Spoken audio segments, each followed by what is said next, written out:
Juicing the Numbers. I am your co-host, Joshua Tracy. And I am Corwin Heller.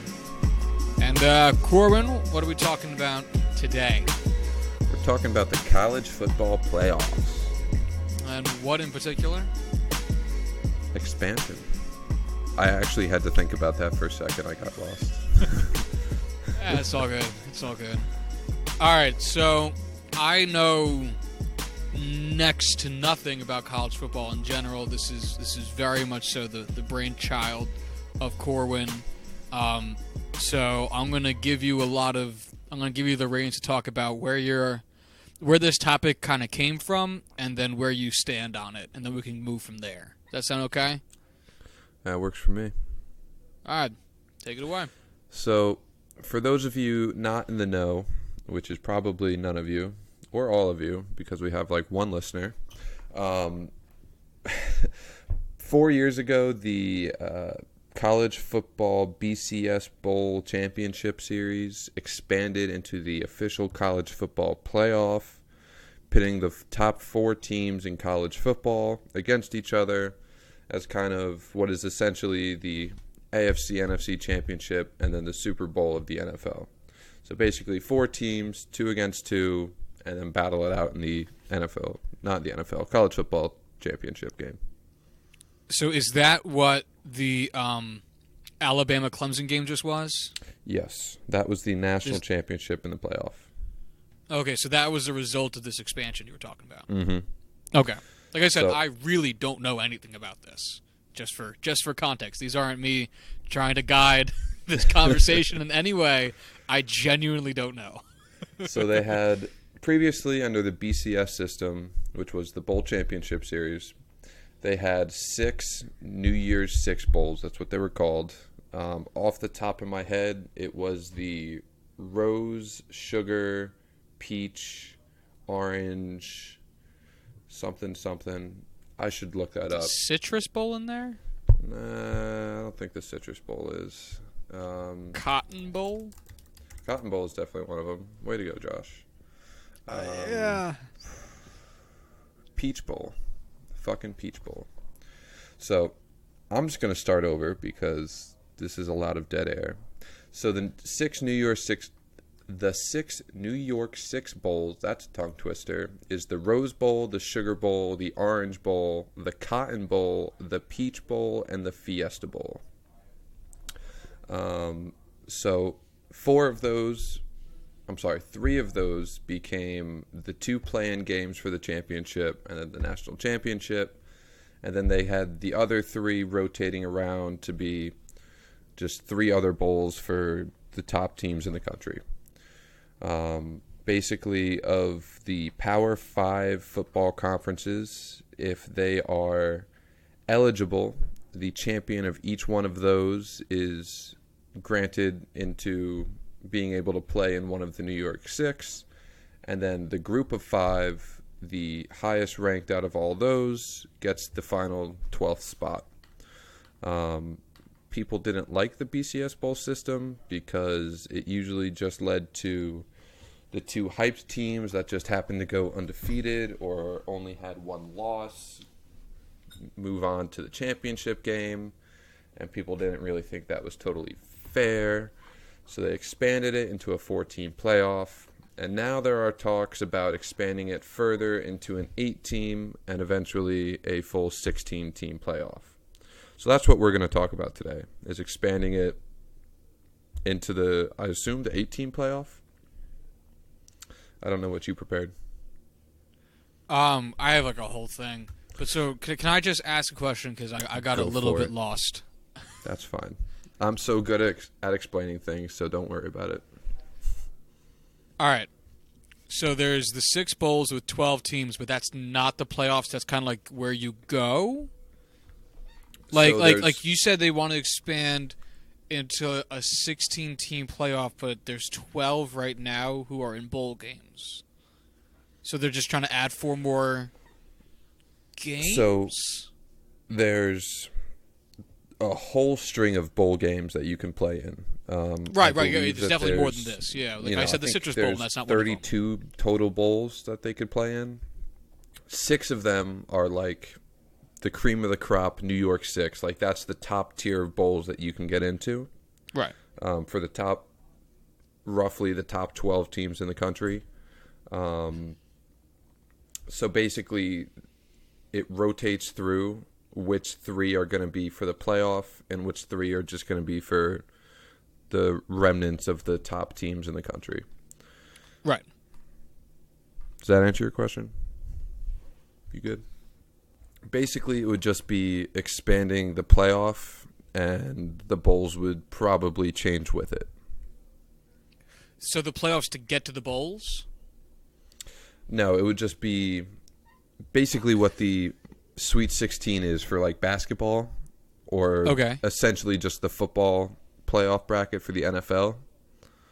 It would just become that, where basically it's 1 versus 16, 2 versus 15, and just straight through like that, and just say fuck it with the bowls and just play it in different spots, and then just have like the specialty bowls for like the Final Four, Elite Eight, whatever they're going to end up calling it. Okay, so it's like, let's say the Rose Bowl is like the championship. Mm-hmm. And then they could have like... Sorry, what? And I'm sure they would just rotate, but like keep going what you're saying. But like yeah. This wouldn't be because of what you said previously about the rotation. So like let's say like Rose Bowl would be like the championship one year, and then like the 2 Final Four matchups could be like the Cotton Bowl and the Sugar Bowl. Is that what you're getting at? Yeah. Oh, okay, all right. I'm Completely. Totally with it. Cool. When they expand it, I could see them getting rid of like some of these bowls altogether. But I don't think that would ever happen just because of the tradition involved with all of them. You know what I mean? Like, these bowls have been around for years, so I think a lot of, especially older, more traditional fans would be up in arms about them getting rid of, like, the Rose Bowl especially. Oh, for sure. The Rose Bowl is a fucking event. I can't imagine. Like, I knew the Rose Bowl before I knew what it was. I have a 4-foot poster of the Rose Bowl in my room back home because that's the kind of person I am. Yeah, you are very heavily invested in Penn State and the Rose Bowl. They've lost every single Rose Bowl I've ever watched, so can't be that great. Oh, one day I'm Fucking sure Mark they'll get over Sanchez. the hump. So you're welcome. Mark Sanchez. You're very welcome. And his illustrious NFL career. He had the best game of his entire career against Penn State in the Rose Bowl. Never forget. All right. So now that I have a working understanding of what this expansion is, how did we get to the point where they're having this conversation? So when they first expanded into the 4-team playoff, everyone was very excited to be able to have more than just the top 2 teams play for the championship. They viewed it as essentially a stepping stone to get to a larger playoff system, which would, inevitably make it more fair, give more teams the chance to win a championship other than Ohio State, Alabama, and Clemson. So people always kind of viewed this as a stepping stone, test the waters, iron out all the wrinkles, and then expand further. And now the committee is kind of teetering on whether or not that's something they're going to talk about to do. Everyone assumes that they're going to do it at some point, so I figured, why not talk about it? This actually was initially brought up as a topic during the bowl season. It's a little past that now, but that's fine. We can still talk about it. And then where do you come in on this? So my whole opinion on this is I am not a big college basketball guy. But I've watched every March Madness tournament since I started watching sports with my dad. And every single year, there is some underdog Cinderella team that just finds a way to make it deep into the tournament. And there's no reason for Alabama and Clemson, Ohio State, Georgia, the big name teams, to just be the only ones to ever consistently make it far enough in the regular season to be a part of the playoffs and the championships, because teams like UCF in recent years, Boise State years before that, even a little bit of like Washington State in this year and the previous years, they just don't have enough hype coming into the season, and they don't have enough difficult teams that they play during the season to warrant any inclusion into such an exclusive playoff system. And I think those teams, given an opportunity, would really be able to showcase the kind of skill and talent that they have on their teams. And the only way to be able to show that is with an expanded playoff. That's kind of where I came in. So what I ended up doing is as I've said like 10,000 times, I don't have the greatest reference point when it comes to college football. So what I did was I looked at expansions in the three sports we mainly cover here, and it was a trek, let me say the least, to find a good history on everything. And then to find good stats and everything condensed into the pages I wanted was a nightmare. So, but it's interesting. So what I did the most detailed one with baseball, just because it goes back the farthest, and it's always got the best kept records, and I fucking like baseball, and y'all can eat my booty hole out. So I just want to say before you keep going, I want to thank you for doing the dirty grunge work of digging through these football and baseball reference pages and compiling all this information that I'm too dumb and too lazy to do myself. So thank you, Josh.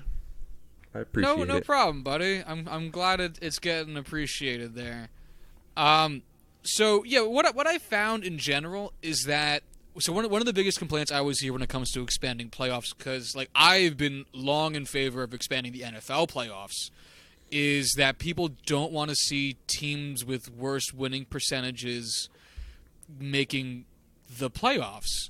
But my counter to that would be, it's more fun. Because if we really only want the teams that have, the best records to make the playoffs, then we would just go back to the way everything was done back in the 1920s, 30s, and 40s, where you won the American League, you won the National League, now you go to the World Series. You won the NFL, you won the AFL, now you go to the Super Bowl. You won the Original Six Conference, you won the Expansion Conference, now you go to the Stanley Cup. And that's not fun, because for one thing, I think having a series of playoff events is part of the fun of the playoffs. But especially with football, since that's the sport we're talking about, if you only let like a certain number of these teams come in, and they're always the hiring, it kind of takes away the any given Sunday fun of it, the randomness. So I will say I agree with you completely. The randomness and the ability for like an underdog to win is fantastic. But if you want to know some bullshit, so BCS, the Bowl Championship Series, was created in 1998, roughly, to kind of do away with the system that previously was used by college football, which was the fucking president chose the national champion after you tell me about this. Top teams would play in the bowls. Usually it was 1v2, sometimes it was like 1v3, 1v4, whatever. And then the president would just be like, I like that team the best. They're the national championship. The national champions. This is why we need playoffs, people.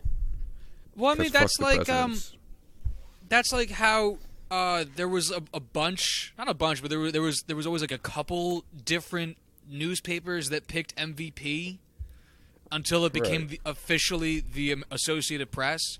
Because if you go on Jerry Rice's Wikipedia page, he is credited with having won an MVP, but not on, I think, his official like NFL stat page, because he didn't win the Associated Press MVP. I think he won, I want to say like the Washington Post did it for like a bunch of years. And so he won that MVP honor. Like it's always been like a weird thing with I guess the determination of best, right? But like you were saying with fucking randomness, like how many times have the what are you laughing at? I looked it up. Jerry Rice was voted MVP in 1987 by the Newspaper Enterprise Association. The NE, I haven't even heard of them. Jesus. No, it's like a bunch of nobodies. Oh, God, no wonder I couldn't think of it. All right, that makes me feel even a little bit worse. I'm sorry, Jerry Rice. You deserve better. I've made that out to be way funnier than it actually was, but that just cracked me up. Hey, man, whatever floats your boat. But what was I... Oh, how many times, Corwin, have the Florida Marlins won the World Series? Once? Twice. Maybe? Okay. That's still more than I would credit them for. How many times have they won their division?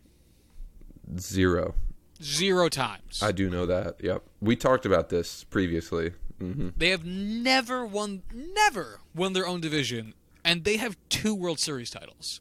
The Atlanta Braves won their division, I want to say 14 or 15 years straight, and never won the World Series. When was this? Oh, back when they had Glavine, Maddox, and Smoltz. Yeah, those are names. 3 I know Greg Hall of Fame Maddox. pitchers. Yeah, I know Maddox, Greg Tom Maddox. Glavine, and John Smoltz are all Hall of Fame pitchers. Okay. Yeah, they're sound more familiar when you give me their like full names and stuff. But yeah. Well, John Smoltz is now the angry man who yells at clouds that does broadcasts with Joe Buck during the postseason that everyone fucking hates because he talks more about golf and why he hates baseball than why baseball's a fun sport. I hate him so fucking much. He is one of the worst commentators I've ever fucking heard. I'd rather listen to some dude. It's John Smoltz. Hall of Fame pitcher John Smoltz basically acts like he fucking hates baseball, and it's miserable to listen to. And I don't know why they keep trotting him out, because he talks about his golf game so fucking much. Anyway. Can I really petition us Smoltz. Getting Ken Brockmeyer as a real MLB announcer over whoever that fucking guy is? I'd take a drunk Bostonian, and I hate Boston over John Smoltz, because I cannot listen to John Smoltz thinking his opinion means a fucking damn anymore. I hate John Smoltz. Moving on. So what I ended up doing for my little statistics thing here was I went through a few different periods. I did 5 years before and 5 years after every expansion in the playoff scheme in the MLB. Okay? So what...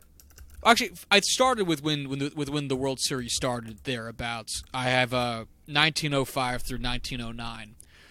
What do you think the average win percentage of the teams that went to the World Series was back in, the earliest years of the World Series? This is going to be such an out-of-nowhere wild guess. Oh, yeah, go for it. 623. 66. Ooh, I was much closer than I thought I would end up being. Okay. Yeah, the National League had about a 70% win percentage, and the American League for those 5 years had a 62% win percentage on average, which averages that out to a 66 win percent. So there you go. That was just the founding, the earliest years of the World Series.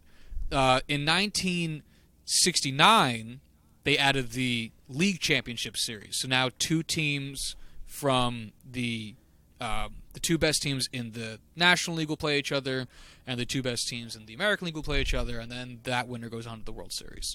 So what I started doing from here, now that we have multiple teams competing for a spot, is I just started picking the worst win percentage just to see how that kind of tracks since we're expanding, and that team would have otherwise not made the playoffs. So what do you think? And I won't do this for all of them, but in the first 5 years of the League Championship Series, what do you think the average win percent is of teams, the worst teams that made that round of the playoffs? 600. 60%. 58. Okay. That's manageable. So it's got that. That's a pretty big dive down. That's 8 percentage points. Yeah. Granted, we took so we moved from 1909 to the most recent of the numbers I just used for this league championship series thing is set 1973, which is 5 years after they instituted the league championship series. But that's still it's pretty big. Yeah. So now that's a nice chunk right there. In 1995, we have the first iteration of the division series. So now we have 8 teams that make the playoffs in the MLB. Mm-hmm. What do you think the average win percentage of the worst teams to make the playoffs within a 5-year span of adding the division series are? I'll go with 60 again. 55. Oh, my God. So we've dropped 3 more percentage points. Then in 2011, or starting the 2012 season, they added the wild card game. So now we have 10 teams making the playoffs in the MLB. So in the 5 years after instituting that, which would be very recent, we're talking 2012, 13, 14, 15, and 16, what do you think the average win percentage is? 52. Actually, still 55. It stayed pretty consistent around 55. You set me up to swing and miss on that one. I did. It was nice. It was perfect pitch sequencing. So, I mean, this is kind of expected. You expand the playoffs. You have teams with worse records going on and making the playoffs because you have allowed more teams to make the playoffs, right? The thing to keep in mind, though, is even though these numbers have gone down, some of these bad teams have won the World Series. Yeah. And that, I think, has a lot of value. It's a true underdog story. And I think that's the thing with, sports in general, is you want storylines. Storylines are way more fun. One of the best storylines is like the 2007 Super Bowl, because you had the undefeated Pats going up against the wild card Giants, and like, look how that shit turned out. Shit was crazy, Or the 1969 Super Bowl with the Jets against the Colts, where the biggest spread in NFL Super Bowl history, and the Jets covered, won the game, and that caused the merger between the AFL and the NFL. So, I mean, I am so surprised you know so much about Jets football history, Josh. Just blew me away. I love the Jets. They're my guys. Oh, God. I was going to say something else. What was I going to say? Oh, yeah, I also did this whole thing of, like, how many teams were in the league at each time. So, when only 2 teams were going to the World Series, when there were 16 teams, it's 12% of teams. It's, like, not a lot. Right now, we have the highest percentage of teams that go into the playoffs in baseball history. Since you have 10 teams that make the playoffs out of 30 teams, it's a 33.3% of teams have a chance of making the playoffs. I mean, it's still not even as high as it is in the NHL, which is just, half the league gets in. More than half the league gets in. Right. Once they add the Seattle franchise, it'll be exactly 50%. So fucking excited for that. But that's another podcast. Let's not get carried away again. But so, like, where do you find a balance with this? Like, because obviously, if you keep expanding it, then you're gonna dilute to a point where you're gonna be consistently getting under 500 teams, which I think would only be an issue because at that point you're just doing the regular season again, and I don't get what the point of it would be. Like if there was, if you went to an extreme, you said 25 out of 30 teams are going to make the playoffs for baseball. Why did we just do the regular season? Mm-hmm. None of this makes any sense. But at the same time, having the top 2 teams from each league go to the World Series automatically is fucking lame. I genuinely just want to say, for baseball, I don't like the wild card, and I think we should get rid of it. Oh, I fucking love the wild card. You and me, like, we run Major League Baseball. Let's just get rid of something we don't like. Why don't you like it? I don't like the way it's implemented. Baseball shouldn't come down to a single game. And I don't like how it can come down to a single pitch causes one team to make the playoffs and one team to not. And I don't think there's any way to stretch that out without adding just a whole another round to the playoffs in baseball. I like it because it's going to, one, force teams to compete, even if you don't think you're going to win your division. And two, it's going to make you care about winning your division. Because the thing about the wild card game is that it was there it was there for teams to actually give a shit about winning the division. Because back when there was only one wild card team, it didn't matter. Mm-hmm. You were going to the division series. So whether you won your division or was the wild card team, you were in the same spot. Like, no one gave a fuck. Because who gives a shit? You still go to the divisional series straight out. Right? So what would happen is if you weren't going to win your division, but you still had a bunch of wins, fuck it, who cares? And then you have a bunch of teams who are discouraged from taking a spot. The main goal, I think, and I think it does it well, for having the second wild card is that it forces teams to compete more, because I think the MLB believes it has a tanking problem and wants teams to actually try their hardest. And I think it accomplishes that. Because if there's only one wild card game, I don't think the A's would have been buyers at the deadline. I don't think the Mariners would have tried nearly as hard last year, even though they didn't make it.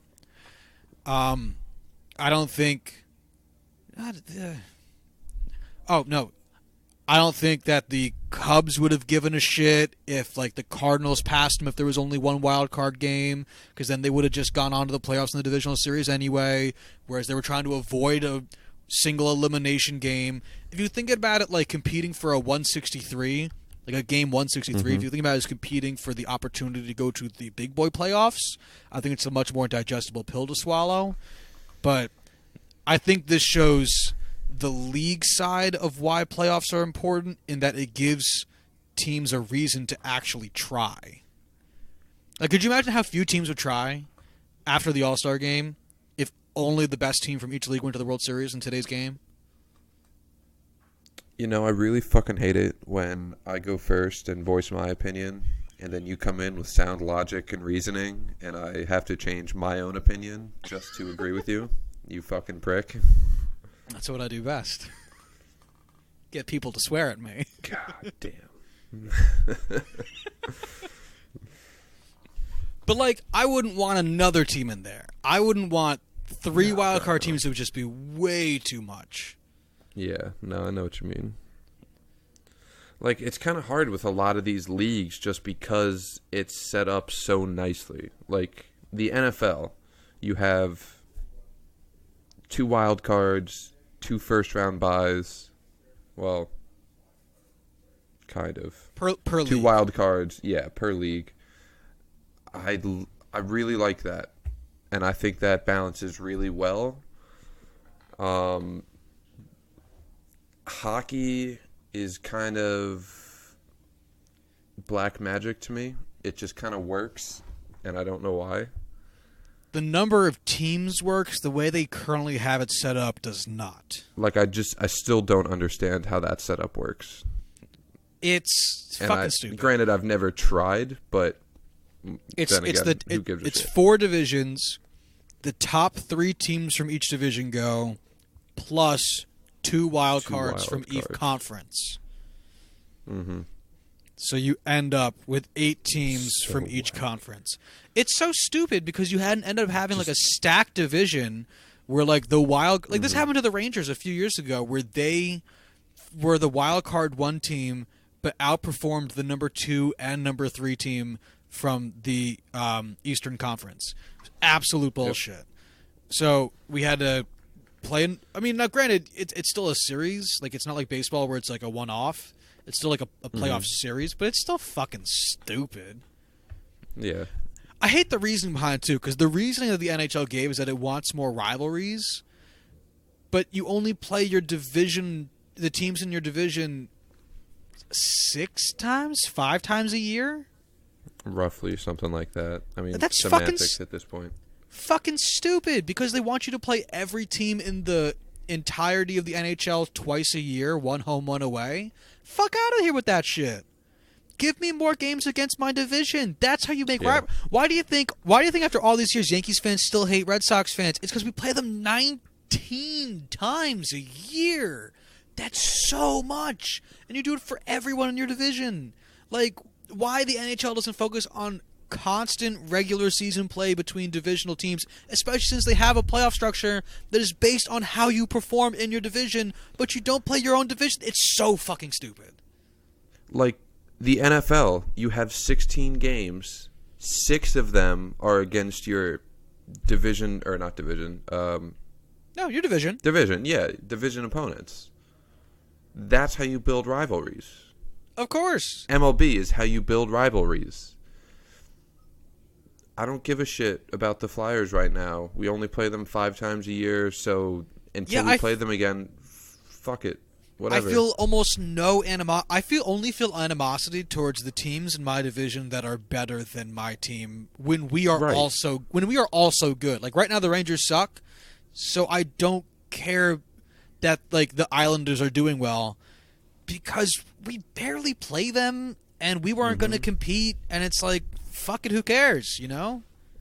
Like, as a Pens fan, I care about how the Capitals are doing, which is fairly good, and how the Flyers are doing, which is bad, so fuck them, I don't care. I really think that could be a whole nother topic, is just redoing whatever it is the NHL has decided to do. Yeah, I personally think that they should do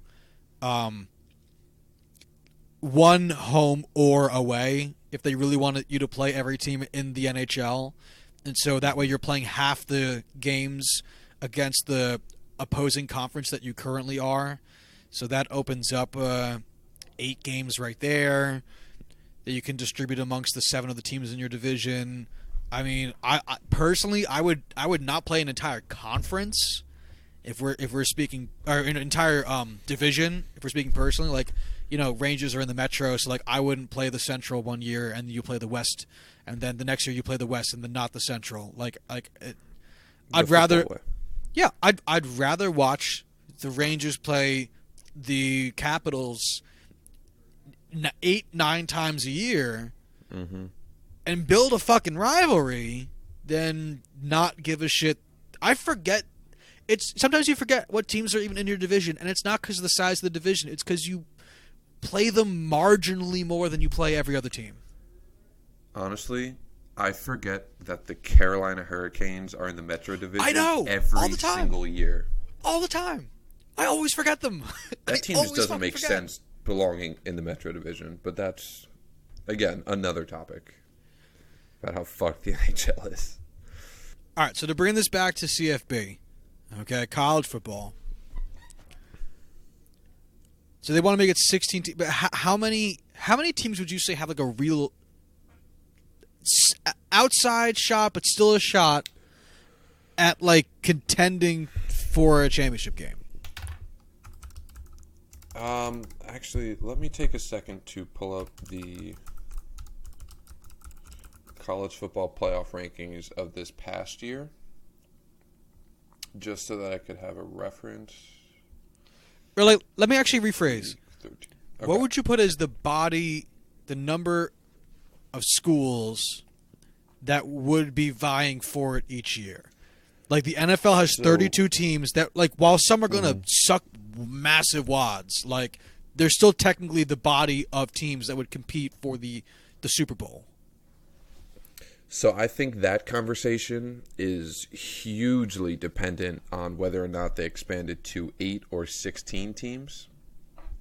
Like if they expanded it to 8 teams, I would say that there's probably, in a given year, probably 12 to 14 teams that have a chance to actually get to the top 8 and compete, with any significant level of probability. If you expanded that to 16, I think that number would jump up to probably 30, 32. All right, so we're looking at like the NHL then. Right. Essentially. So now, with how much money is being made by sports at all levels, I mean, what really keeps the NCAA from expanding whenever they feel like it? Number of games, mostly. So if you expanded it to 8 teams, that would add for a championship team, that's 12 regular season games, a conference championship, and then 3 more playoff games in any given year. So that's 16 games for college students to be playing from August until probably end of January, early February. And it's going to be difficult currently for them to get over that fact, especially with the kind of revenue that these games would bring in, with their ongoing fight of can we avoid paying college players, college athletes. I think that's the biggest hiccup right now. I'm sure something also has to be done with, if we expand to 8 teams, that's ruining the integrity of, the playoff system and all that garbage. That's, I hate to say it, but fake news.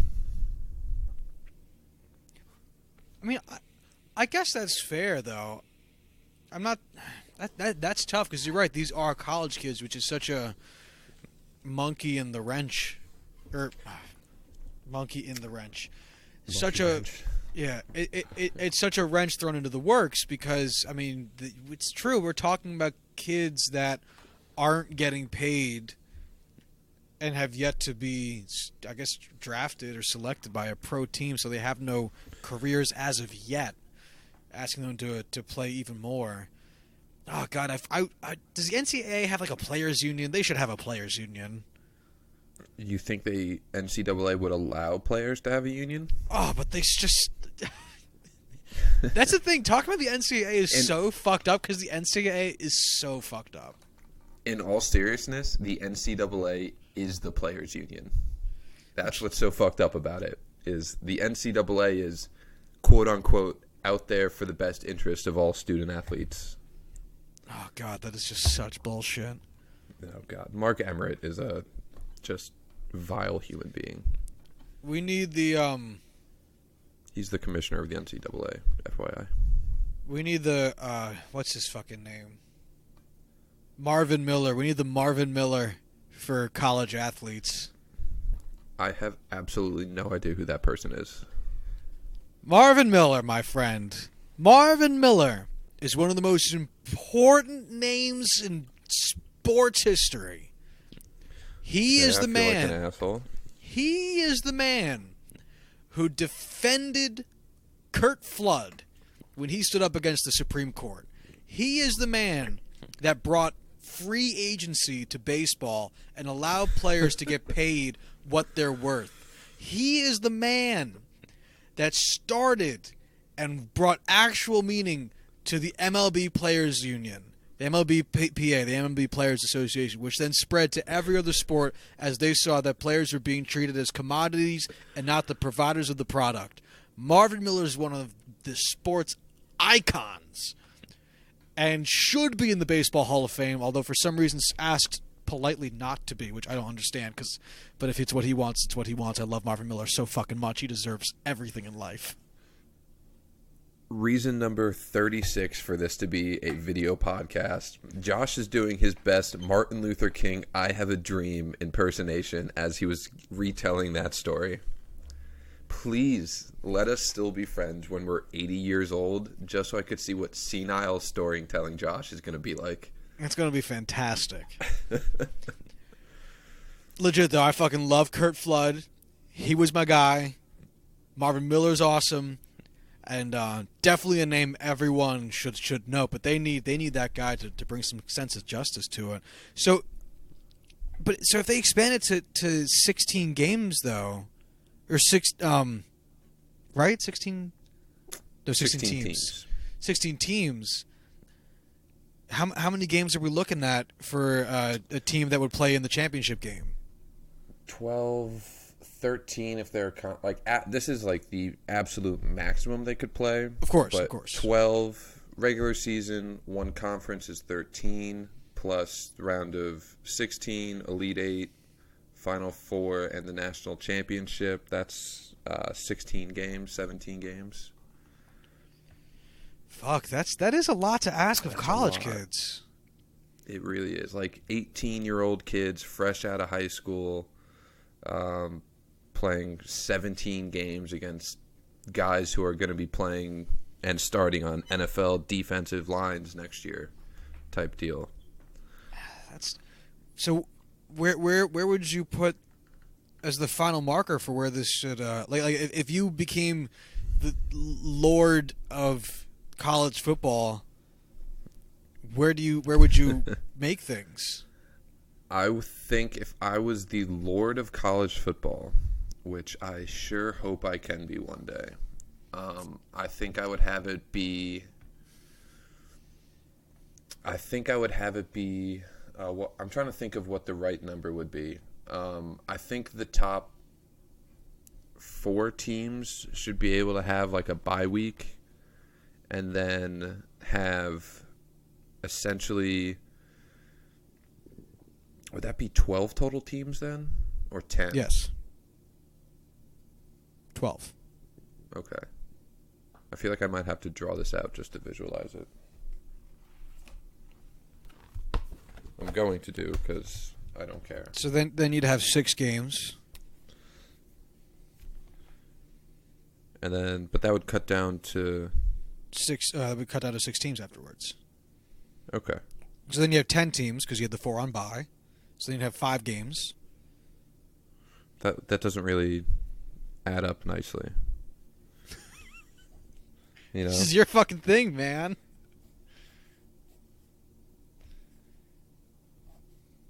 Yeah, because then you'd be left with 5 games, and that's 5 teams, and that's a weird number of teams in the playoffs. That deep. So I'm thinking 1, 2, 3, 4, 5, 6, 12 team. A 12-team playoff. I think. Okay, so it would have to be a 12-team playoff where 4 teams get a bye.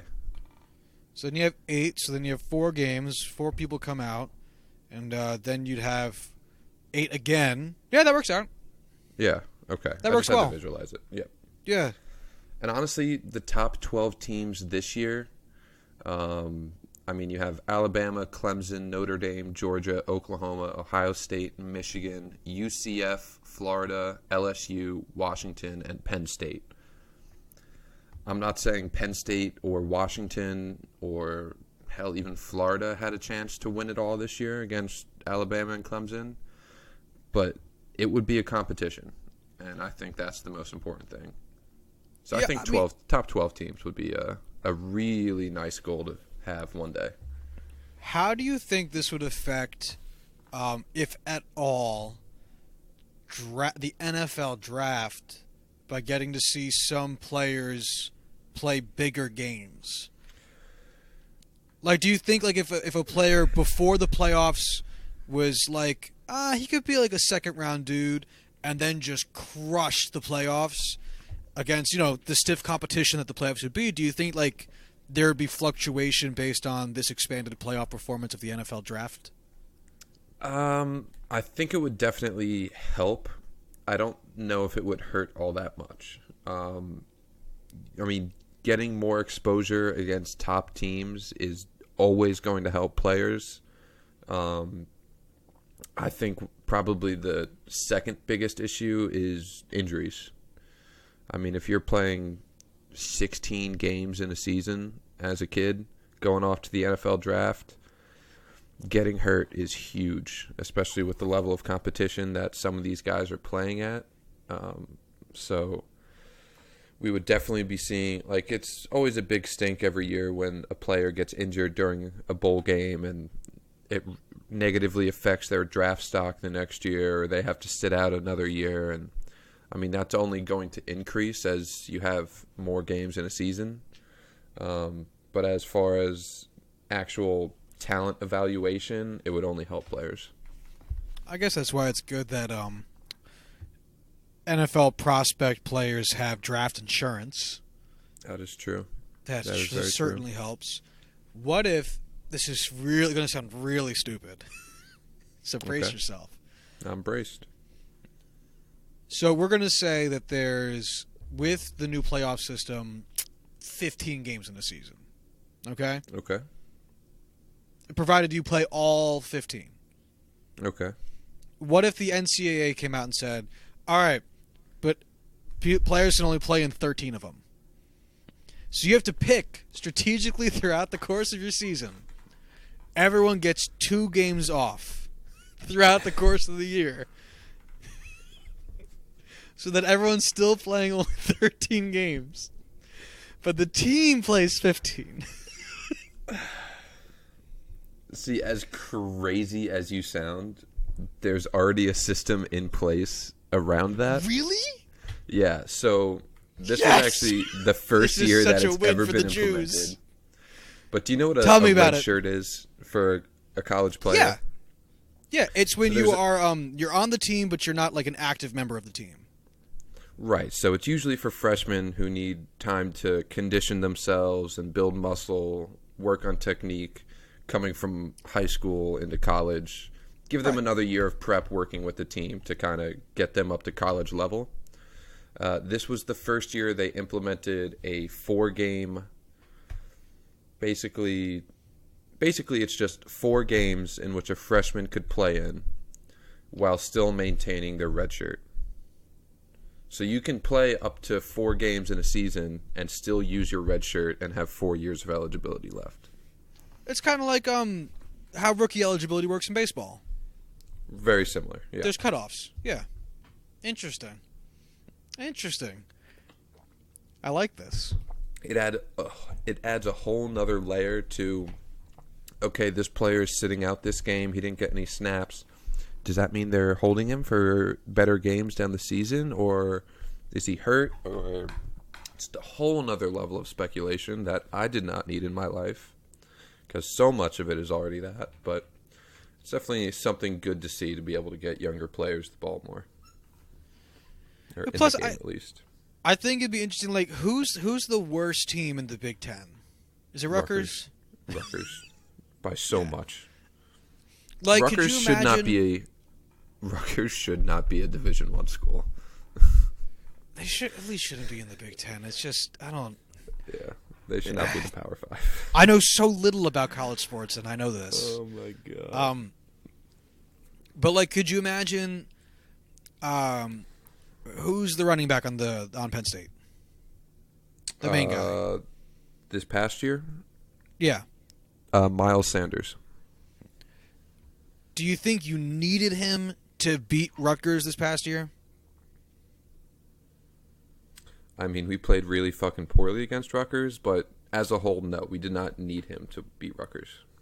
So that's kind of what I'm thinking would be the strategy in Josh's world of every player must get 2 games off, because then it's like, all right, guys, Rutgers blows. We're gonna play half a team of backups, and then when we play this other shitty school, when we play, I don't fucking know, who else is bad? So it's basically Gargonzola. What's that school's name? Gongaza, Benghazi. Gorgon fucking Zola. What are they called? Gonzaga. Gonzaga. Gorgonzola? Is Gonzaga good? Retard. In basketball. But in football? They don't have a team. Oh, so imagine they're playing a really bad Gargonzola team. So like, all right. when Alabama plays like Georgia Southern every year, they're just playing like their 3rd string players. Right. So you'd be like, all right, we're going to do a half squad against Southern Georgia, whomever, and then in like 3 weeks we'll do the other half squad against Gargonzola.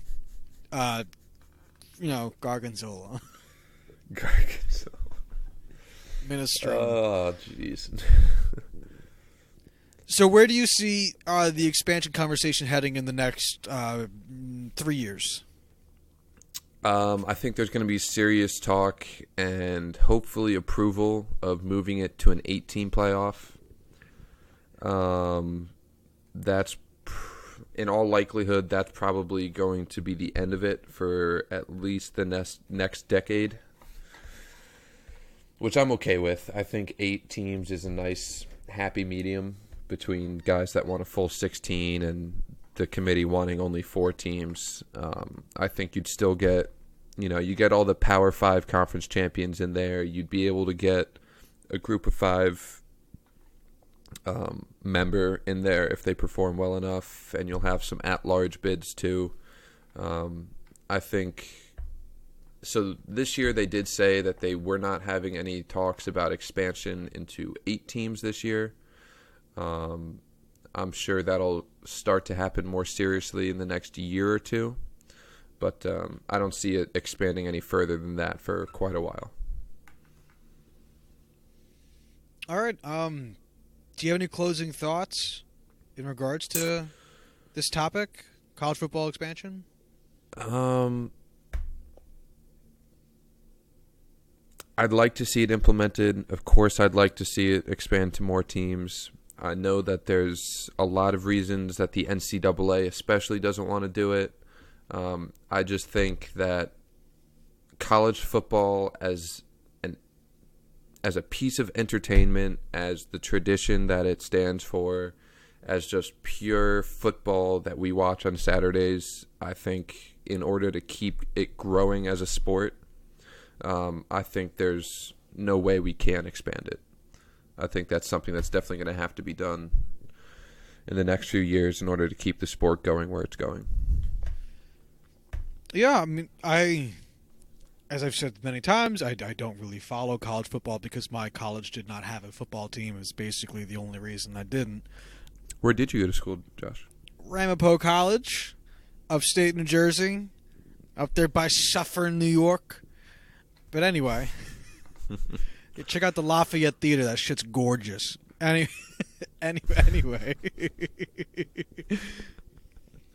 But you got to think, if you have such a gigantic pool, I understand that it's tricky with the age of the players, the fact that the NCAA is butt-fucking them with pay and all that. But if you have such a large pool of teams, whenever you have such a large pool of teams in general, I'm usually in favor of expanding playoffs just because it makes that shit so much more fun. Like if the NFL or the MLB or whomever came out tomorrow and said we're adding 4 more teams, my next thought would be let's expand these playoffs. Just because, it's just so much fun. And it gives everyone a reason to root for longer and have a more active interest throughout the course of the season. It creates so much hope that will holy shit, that word is so hard to say today. It creates so much hope that will inevitably be crushed by the New York Yankees. Yes, in every sport. Yep, in every sport. Lick my pinstripe-covered balls. Aaron Judge just standing behind the center to take a snap and then hits the ball with his bat through the uprights to win the game. Oh, look, Aaron Judge. Yeah, I got Aaron Judge baseball cards. Pittsburgh Pirates. Very nice. Very nice. Yep. All right, if you want to reach out to the show, you can reach us at juicingthenumbers@gmail.com. If you want to check out show notes for this episode and the previous episodes, you want to check out a funky picture of us, you can check out our website at juicingthenumbers.wixsite.com/website, juicingthenumbers.wixsite.com/website. If you want to reach us on Twitter, you can do so at juicingpod. It's juicing POD. Just have a good day out there. Later.